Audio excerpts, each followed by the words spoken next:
Pancasila dalam era reformasi. Pada Mei 1998, rezim Orde Baru tumbang oleh reformasi. Kemudian terjadi fobia Pancasila yang menyebabkan lunturnya nilai-nilai Pancasila. Pancasila menjadi dasar negara Republik Indonesia secara normatif tercantum dalam ketetapan MPR. Ketetapan MPR nomor 18/MPR tahun 1998 Pancasila pasal 1 menyebutkan bahwa Pancasila sebagaimana dimaksud dalam pembukaan Undang-Undang Dasar 1945 adalah dasar negara dari Negara Kesatuan Republik Indonesia harus dilaksanakan secara konsisten dalam kehidupan bernegara.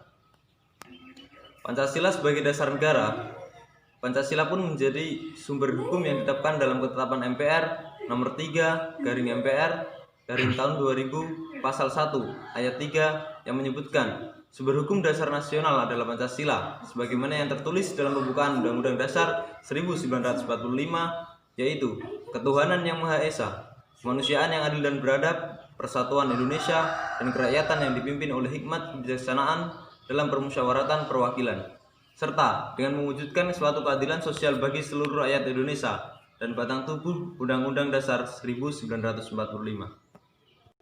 Next, Undang-Undang Republik Indonesia Nomor 12 Tahun 2011 tentang pembukaan peraturan perundang-undangan menyebutkan dalam penjelasan pasal 2 bahwa penempatan Pancasila sebagai sumber dari segala sumber hukum negara adalah sesuai dengan pembukaan Undang-Undang Dasar Negara Republik Indonesia tahun 1945 alinea keempat, yaitu ketuhanan yang Maha Esa, kemanusiaan yang adil dan beradab, persatuan Indonesia, kerakyatan yang dipimpin oleh hikmat kebijaksanaan dalam permusyawaratan perwakilan, dan keadilan sosial bagi seluruh rakyat Indonesia, menempatkan Pancasila sebagai dasar dan ideologi negara serta sekaligus dasar filosofis negara sehingga setiap peraturan perundang-undangan tidak boleh bertentangan dengan nilai-nilai yang terkandung dalam Pancasila. Tema yang kedua yaitu Pancasila kajian sejarah masa revolusi industri 4.0. Yang pertama, ideologi Pancasila seharusnya menjadi sebuah garis pandangan bagi setiap warga negaranya menghadapi fenomena yang terjadi dari luar maupun dalam negeri.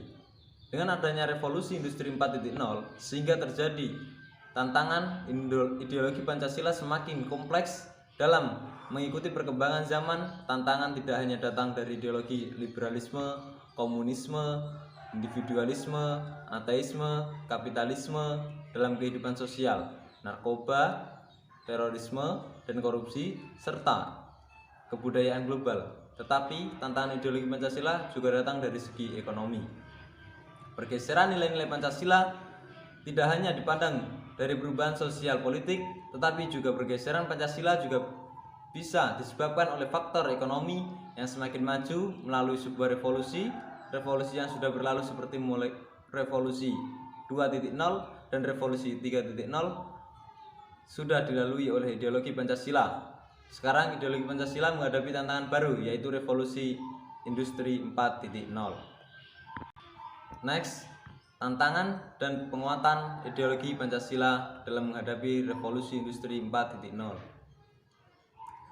Yaitu yang pertama, membumikan Pancasila dalam perkembangan revolusi industri 4.0 dengan cara meningkatkan pemahaman Pancasila, mengurangi eksklusivisme sosial, mengurangi kesenjangan sosial, meningkatkan wawasan Pancasila bagi penyelenggara negara, serta menjadikan Pancasila sebagai keteladanan dalam menghadapi revolusi industri 4.0. Yang kedua, penguatan Pancasila dalam menghadapi revolusi industri 4.0 adalah dengan meningkatkan sumber daya manusia Indonesia yang unggul sesuai dengan nilai-nilai Pancasila. Dan yang ketiga, mempertahankan eksistensi Pancasila sebagai ideologi negara Indonesia.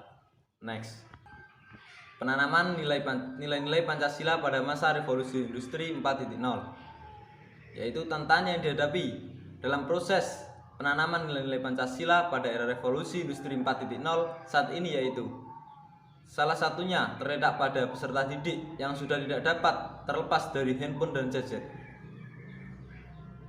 Mereka dengan mudah mendapatkan informasi-informasi dari luar melalui internet yang terkadang informasi tersebut tidak sesuai dengan nilai-nilai Pancasila. Namun hal tersebut juga dapat diatasi dengan cara memanfaatkan perkembangan informasi serta ilmu pengetahuan dan teknologi menjadi media dalam penanaman dan penguatan Pancasila di era revolusi industri 4.0. Guru dan dosen dituntut untuk dapat lebih kreatif dalam mengembangkan metode pembelajaran pendidikan Pancasila melalui metode pembelajaran seperti membuat game serta film animasi yang mengajarkan nilai-nilai Pancasila dan sekaligus dapat pula membentuk karakter peserta didik. Terima kasih dari saya. Wassalamualaikum warahmatullahi wabarakatuh.